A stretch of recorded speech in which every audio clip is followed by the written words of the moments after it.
今日帶大家睇呢個咧 A 單位咧，入到去你會見到咧係個廳啦，側邊就係一個獨立嘅洗手間啦。咁你會見到係名廁嚟嘅，用緊浴缸啦，同埋煤氣嘅熱水爐。咁啊，相當大嘅一個洗手間。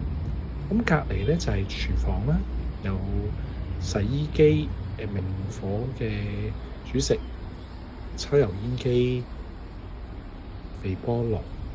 咁你見到上下咧都有收納空間嘅，有櫥櫃可以擺到嘢，爐底咧都可以擺到嘢嘅，相當唔錯嘅一個台面位置咧，俾你愛嚟煮嘢食。咁出翻嚟就係個廳。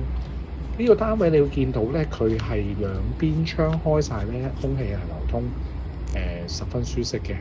廳嘅窗開咗咧，咁如果洗手間同埋廚房嘅窗都開咧，係相對係比較通風嘅一個單位嚟嘅。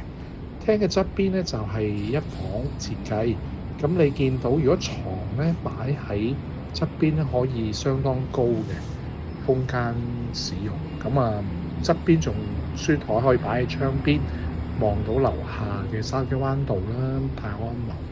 咁業主而家呢個單位咧叫價相當吸引啦，預算咧係420萬左右咧就可以做交易啦。